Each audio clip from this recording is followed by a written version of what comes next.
Hello everybody, welcome to the United Stands. I'm Mark Goldbridge and this is your Manchester United versus PAOK Europa League preview. Plus, we've got big news around Manchester United's new stadium, big news around centre-backs coming in and out of Manchester United as well.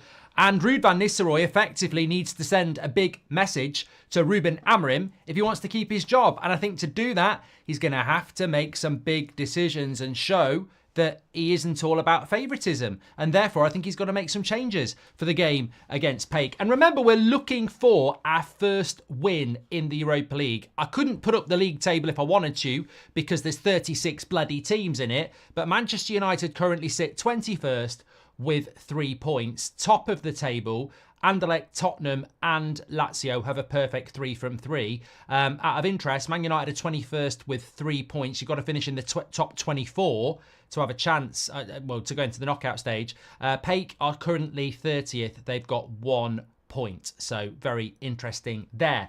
But let's get into it. Lots to discuss. We've got a live poll going up in relation to whether you would redevelop or you would knock Old Trafford down. 52% of season ticket holders want a new Old Trafford. We'll be talking about that in a little bit, won't we? But let's talk about Manchester United's game against PAOK. Just in relation to them, don't know loads about them, but second in the Greek league. They've got decent players on the right and the left wing, and they've got an attacking player called Konstantelios, who's 21 years of age. He does play for Greece. He's a cam. They've got Tyson, who plays off the left-hand side, who I believe is Brazilian. He was at Shakhtar for ages. You might remember him from there. He's about 36. And then they've got a right winger who's got 50 caps for Serbia called Sivkovic or something like that. So, you know, they should be beat. They should be beaten. But how are we going to line up for this game? And I think Ruud van Nistelrooy has got to drop Garnacho. He's got to do it. I mean, if he wants to stay at Manchester United, he's got to show that he is willing to change things around. I'm a massive fan of Manchester United, obviously, but I'm a massive fan of Garnacho. But I think in the game against Chelsea, he stayed on the pitch probably a little bit too long, and he carried on making the same mistakes of not passing the ball. I think Rashford deserves a run out on the left-hand side and Ahmad deserves a run out on the right-hand side. And I think if you do that, then it's clear that, you know, the changes are being made in the right positions. And also, I mean, as I said there, there's a lot of changes there. I mean, we have got a game against Leicester on Sunday that we absolutely have to win. I know we haven't got to travel anywhere. It's one of those European weeks where it's actually quite good because we play at Old Trafford on the Thursday and then we play at Old Trafford on the Sunday. It's not like we're going to Turkey and then London. So it's good in that sense. But I think he's got to make some changes because we have got a new manager coming in on Monday and we have got 2 games that we absolutely need to win.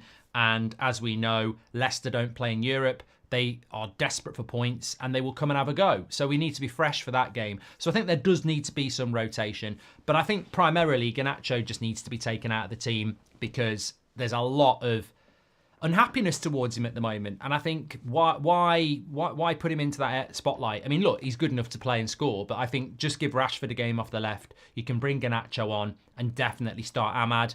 I'd start Rasmus over Xerxes because I think that, again, Rasmus needs goals and you would hope there will be goals in this game. So I would start Rasmus, give him an hour, then bring Xerxes on rather than do it the other way around. I think Bruno Fernandes obviously will start. Hopefully Eriksen's fit because I'd like to give Casemiro a couple of days ahead of the Leicester game, which is obviously more important. And I think Agate at his age, games, minutes, he's playing catch up anyway. So you'd definitely start him. As I said, I'd give Martinez and De Ligt time off to give Johnny Evans and Lindelof some game time. Why would they not be good in a game like this? I actually think the biggest call would be to start Harry Amas. Ruud van Nistelrooy could send a very big message here. This is the big message. All right, there's a big message if he drops Garnacho, but it is a game in the Europa League. But I think a big message for Ruud van Nistelrooy, and correct me if I'm right, I don't think Erik ten Hag gave Harry Amas his debut. I'm sure it was going to happen, but I don't think he ever gave Harry Amas any competitive minutes. I stand corrected if I got that wrong. So this is a great opportunity for Ruud van Nistelrooy to be the guy that gives Amas his competitive debut. And I would give him, I would start him because we're good enough to beat these. And we are in a position where we're still really reliant on Mazraoui and Dalot, and playing them constantly is going to end up with trouble. So I think it's an open goal to give Amas his first start on the left. And obviously Dalot is a bit like Bruno, he's a bit of a robot, but I'd certainly be thinking the way Mazraoui played against Chelsea, maybe we give him a bit of a break and we put Amas in. Don't know what your thoughts are. Smash a like if you agree. And that's how I would line up. I wouldn't change the goalkeeper, of course, because we do need to win. And as much as I think we will win this game probably 3 or 4-0, I think there'll be a lot of goals in it. We also have to compare, we have to always, when we're Manchester United, we have to defend complacency, and that could be a problem. So, look, I think it's a massive opportunity for Ruud van Nistelrooy. He's desperate to stay at the football club. Based on the stories yesterday, I wouldn't necessarily keep him, but that could be paper talk.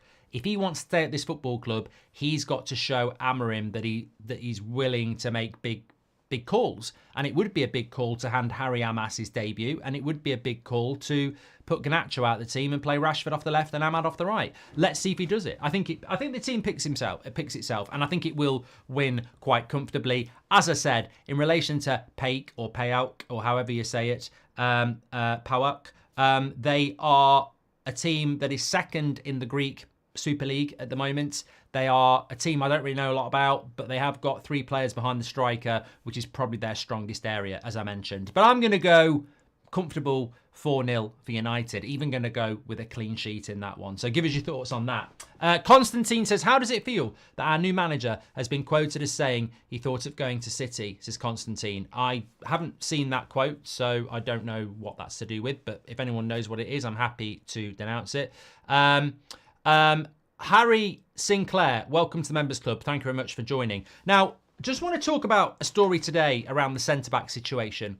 As we know, our centre-back roster at the start of the season wasn't massively concerning because we only played 2 centre-backs, and we had Martinez, Yoro, De Ligt, and then Lindelof, Maguire, and Johnny Evans. And to be honest, all right, there's a couple of older players there that you'd look to ship on, but 2 centre-back positions and 6 centre-backs left us in quite a strong position, didn't it? Now we're going to go to a 3 centre-back situation like we think. Suddenly our centre-back roster isn't quite right. Johnny Evans, Victor Lindelof, potentially Harry Maguire don't really fit into a 3 centre-back scenario because you do need to be mobile. You are going to get left on your own. Your wing-backs, wingers are going to go forward. So you do need more mobility. So I think that there's an interesting story today. I can't remember where it came from. I saw it on MUFC MPB, so check it out on their Twitter account. But it was something along the lines of Harry Maguire is going into his last year at Manchester United. He will resist any move in January, and he will resist talking to any clubs in January. He wants to prove himself to Amorim that he's good enough and earn a new contract. Look, at the end of the day, if Manchester United want to give Harry Maguire a new contract, he's 32, not 36, and we gave Johnny Evans a contract. The interesting thing about Harry Maguire is that he's been here at this football club for a long time. He is what he is. If he wants to take a pay cut down to 90 grand a week and stay for another year on a rolling year, maybe there's something we can do there. He's on £190,000 a week, and he's probably going to want 2 or 3 years. That's a no. That's a no in relation to where we're going. So look, he could talk to Saudi Arabia, he could talk to AC Milan, he can talk to any club outside of Europe from January the 1st if we're not going to renew his contract. We're not going to renew his contract because he's on 190k a week. We would be looking to renegotiate a contract. And if Harry Maguire wants to take a pay cut and Amorim wants to keep him as a backup option, happy days. But that's where it ends, isn't it, really? I think Man United will go back in for Branthwaite. I think Branthwaite was 100% an Ineos priority that they couldn't get out of Everton because of the price that Everton wanted. I think we will go for Branthwaite in the summer again. I think he will end up wearing a Manchester United shirt. I think it's absolutely nailed on. Well, it's not nailed on that we'll sign him, but it's nailed on that we'll go back in there.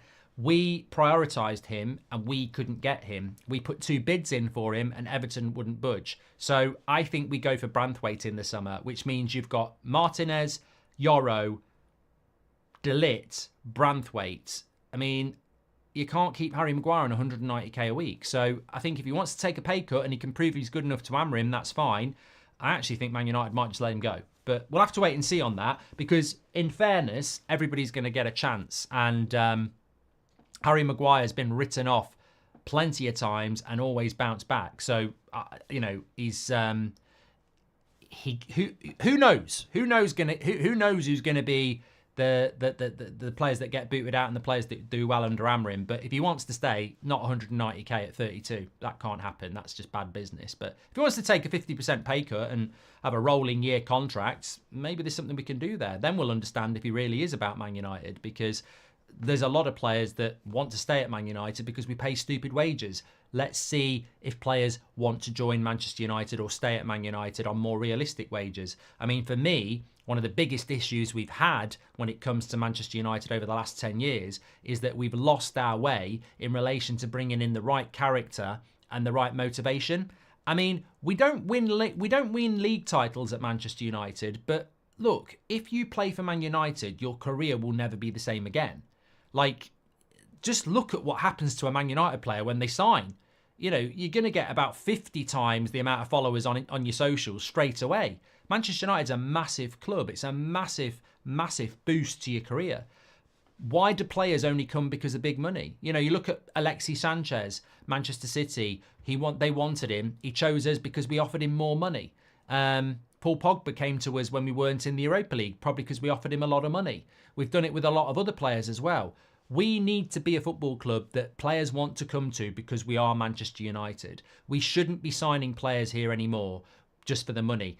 You're always going to get the PR soundbite, oh, I just want to stay at this football club. And then you look at what they're paid and you look at how many years they've got left on the contract, and that's why they want to stay at the football club. We need to be better than that. Mark, who do you think will stay for the international break? Does it say anything about professionalism and their love for the badge? If they don't, says Andre Gomez.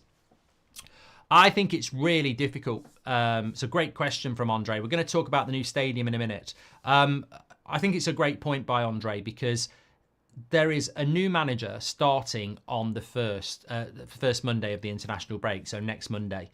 The players normally do get most of that week off. If you're not an international player, you normally get that week off, and that's where you see Rashford going and doing his shooting at shots and stuff like that. So people will maintain their fitness, but they're not normally at Carrington. It depends when Amorim is going to start back, because if he's starting back a week on Monday with the team, then you're only going to miss a couple of days. Also, it's a little bit unfair, because if you are a Bruno Fernandes, you are, Portugal's massively important to you. If you're Martinez, Garnacho,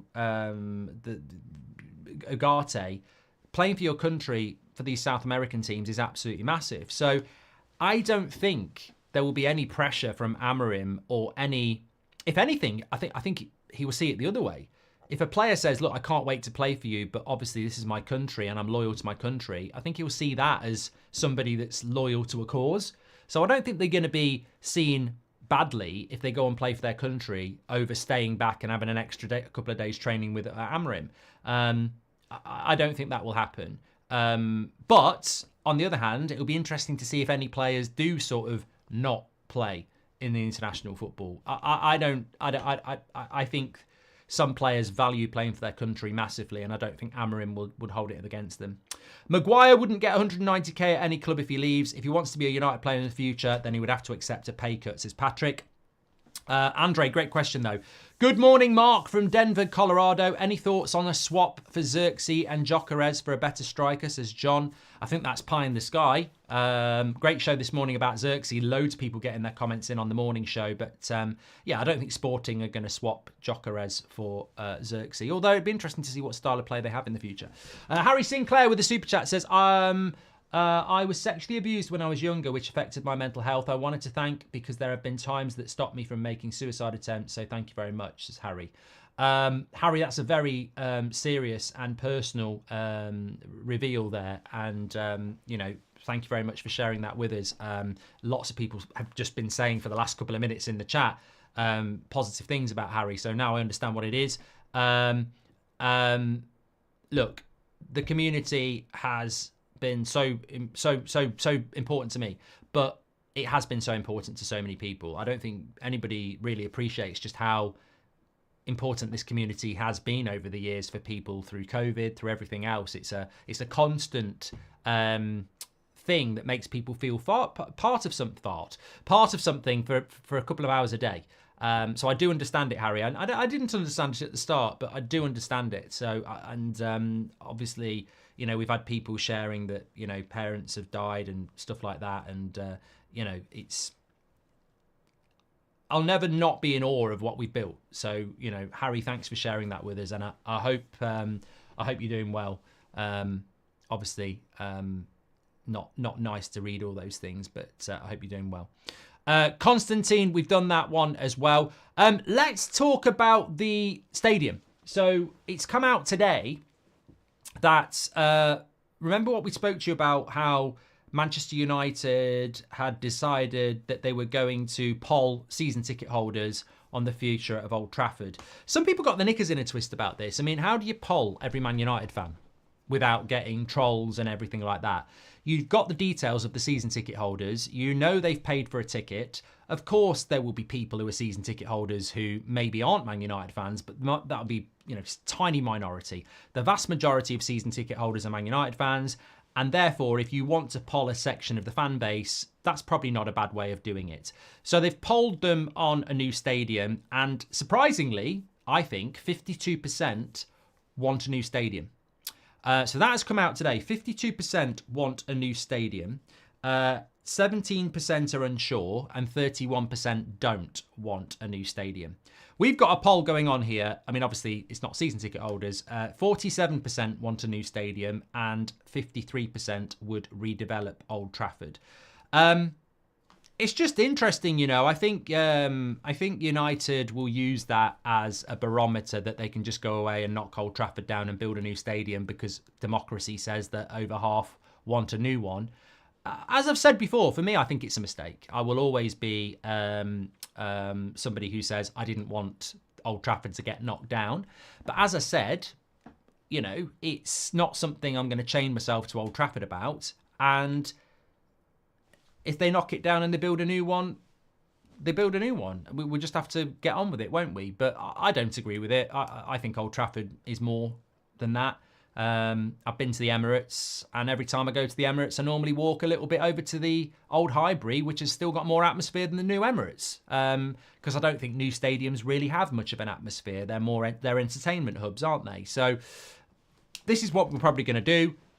To me, it's not a falling out point. I mean, I'm not going to sit here and go, you know, you're prats. I mean, I get it. I heard Nicky Butt was on about it, saying Man United need a stadium to compete with the likes of Arsenal and Spurs, and this is on the Glazers. I mean, all I'm going to say is we never needed to have this conversation. It's not your fault. It's not my fault. It's not Sir Jim Radcliffe's fault. This is the Glazers' fault. We never needed to be in this position. If you've been to Anfield, and obviously I played at Anfield in the summer, so I got to go behind the scenes. I saw the changing rooms, the media situation. I mean, Anfield is an old ground, but when you're behind the scenes, they've got little hubs for all the interviews. You know, like United have to stand in the tunnel and, you know, with a picture behind them and talk about it. Anfield's got 8 different hubs where they can do 8 different interviews at one time with, you know, technology, the lot. And that's Anfield. It's not been rebuilt. It's Anfield. It's modern. They've modernised it. They've looked after it. You know what? There's a running theme here, isn't it? You know, when I was talking about Xerxes and Nunez and how Liverpool fans have stood with Nunez and defended their own player, and some of our fan base don't do that with our own players that are new. And you talk about Old Trafford that's going to have to get knocked down, and you look at Anfield and it's an old ground that they just keep modifying. It's really sad, actually, in a way, isn't it? How our biggest rival have actually got it right on many things behind the scenes and on the pitch. But we can't do anything about it. The Glazers neglected Old Trafford for 20 years and let it rust beyond repair. If they'd spent money and maintained it, so in 2008, if they'd done that stadium, in 2012, they'd done that stadium, in 2014, they'd, you know, refurbed this area, we'd never be having this conversation.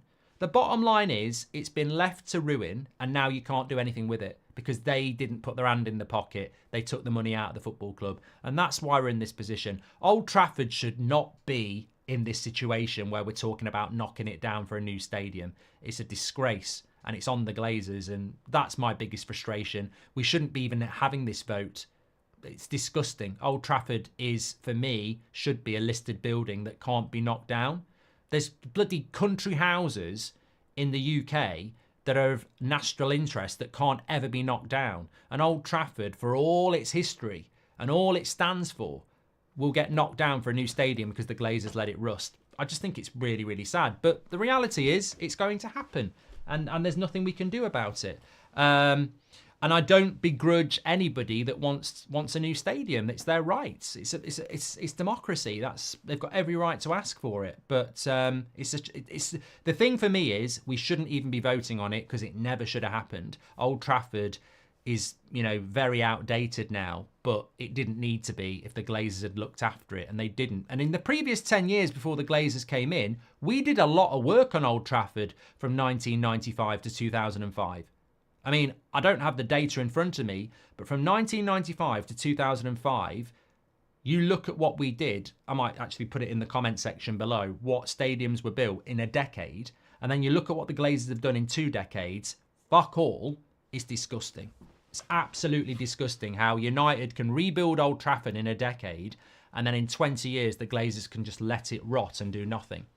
But Exo says, according to the club, the fans voted for a new stadium. Well, to be honest, 52% is over half, isn't it? But it's not a landslide, and it won't please everybody. But I think if you're like me and you don't want it to happen, I'm not arguing with any fan about it. It's the Glazers that piss me off because it never should have happened. But it will happen. Of course it will. It's the cheapest option. It means they can regenerate the area from scratch. It means they can play in Old Trafford on the Wednesday, shut it down and play in the new stadium on the Saturday. All I'll say is, if Ineos hadn't taken over Man United and the Glazers did this, there'd be protests. Ineos coming in and helping them with it just takes away the pressure on the Glazers as well. But they would not have got away with this. If it was just the Glazers in charge, people would go mad. I think the fact that Ineos have come in, got Gary Neville involved and spoken about it pragmatically and said, look, it's not our fault. It's not our fault, and it's not their fault. It's not our fault, but logically, this ground has been left to ruin. It's too expensive to do anything with it now, whereas we can build a state-of-the-art one for half the price and play in this one until that one's ready. Pragmatically, logistically, financially, it's the right thing to do. It's just a bloody shame. You can't argue with the logistics and the finances of it. What you can argue with is the sentimentality and value of what's going to get knocked down. And in the balance of that, in the modern day, money's always going to win, isn't it? Our biggest competition is not Liverpool, it's Glazers and the player culture, says Somya. They have ruined our stadium, ruined the culture. Still, Ten Hag, I don't know what that's all about, Somya. You ruined it with the end of it. Glazers were too busy shooting guns and buying sports cars, says Oliver Milton. Constantine says, I can't believe 52% of the people would want to overwrite our history. We'll get your comments in on that. I think it's very, very interesting. But also wanted to talk about as well, I've seen a lot of people slating Bruno Fernandes for apologising to Erik Ten Hag at the weekend. Obviously, Roy Keane has said, keep that to yourself. It's, too little, too late anyway. I think Nicky Butts commented on it today. I do think I'm going to defend Bruno Fernandes here. I mean, we had Gary Neville at Anfield a couple of years ago on national TV telling the world that Bruno Fernandes was downing tools and wanted to be subbed off. He's never apologised for that, by the way. And I think that's disgusting. I think it's really unfair. There is no way Bruno Fernandes has played well over the last 8 months, but he would never sub himself off. He played a game last season with an ankle the size of a bloody balloon. He never doesn't want to play. He might not play well, but he never doesn't want to play. I thought what Gary Neville said was disgusting, and he's never apologised for it. And, if you don't think that's disgusting, let me just repeat what he said on live TV. He basically said, in United's biggest game at Anfield against our biggest rivals, our captain, or it might not have been the captain then, but one of our players wanted to sub himself off. Disgusting. I think there has been a Bruno pile-on for a very long time from certain ex-players, and I don't really disagree in relation to his performances, but you can't question his commitment to the club. Like, you can't commit Scott. You could never question Scott McTominay's commitment to the club. You can question their ability to play for the club. That's something completely different. You can say they're not good enough to play. That is, and that's a very valid point, and I agree with that. Bruno hasn't played that well for 8 months, but you can never question his commitment, and you could never question Scott McTominay's commitment. But I feel with Bruno, he almost gets blamed for absolutely everything. And look, whether he should have apologised to Ten Hag and told everybody or not, I don't know whether that should happen or not. You could argue that, it's a bit like people who donate to charity but don't say anything about it. And some people donate to charity and tell the whole world about it. I mean, each to your own. But my point is, and we've discussed this a few times, Harry Maguire took the captaincy of Man United and fell off a cliff. Wayne Rooney took the captaincy of Man United, and I think he lost a lot as well. And Bruno Fernandes took the captaincy and has fallen off a cliff. They're not playing well, but there has to be some element of, well, it shows a lot when Rooney, Maguire and Bruno are willing to take that armband when there really isn't anybody else to do it. And it's been detrimental to their personal form. Bruno gets a lot of stick, but I don't like it when people sort of bombard him with stick. He is somebody that is committed to this football club, and he is somebody that steps up every single game and puts the captain's armband on. Is he good enough to be the captain? I don't think he is, but I don't think there's anybody else to take it off him at the moment. And until we get... I actually think he'll be a better player without it. But when are you going to take it off him? I don't know. Our biggest... I've done that one. Go to the international suite at Old Trafford and see how much Ineos and the Glazers' dream will cost the club, says Red Redemption. Neville engages his mouth without thinking about it, says John L. Burnabout and Nou Camp would never be demolished. They paid for the redevelopment. If we're saying Man United is the biggest club in the world, why are we copying a small club like Tottenham, says InfoSurge. As somebody said a minute ago, Ineos might not be the answer. We're all following like the Pied Piper, but they might not be the answer. And the trouble is, when you knock Old Trafford down, it's gone. I've spoken to many an Arsenal fan that misses Highbury. So when it's gone, it's gone. Butcher, De Ligt, easily better mentality captain, says Red. Yeah, but you know what, Red? Giving De Ligt the captaincy is like giving Maguire the captaincy. He's only been here for 3 months. Giving Martinez the captaincy, is he consistent enough as a player? Is he composed enough as a captain? I mean, he could have been sent off at the weekend, apparently. So, yeah, I'd like to see Martinez and De Ligt take the captaincy, but it's too soon for De Ligt, and Martinez might not have the consistency yet in relation to behaviour and performance. So, I think that, yeah, you mentioned 2 players. My point is, United don't have enough leaders. The fact that we gave it to Harry Maguire in the first place, the fact that it went to Bruno Fernandes after him, we haven't got enough leaders. People start talking about Delot. Oh, yeah, because he's playing consistently well, isn't he? People were saying he was shit the other week. So, your captain, the captain of Manchester United, and many of you will remember the likes of Vidic and Roy Keane, the captain of Manchester United has to lead the team whilst maintaining at least a 7 out of 10 every single game. You can't lead if you don't perform. And that's been the problem of the captain of Man United for years, is that they wear the armband and they put in consistently bad performances. The key to being a captain, whether you're Gerrard, Terry, Roy Keane, is that you lead the team and you also play well. And that's a double job. And I don't think we've got anybody capable of doing it at Manchester United at the moment. Josh G says, how does Rashford deserve to start over Garnacho?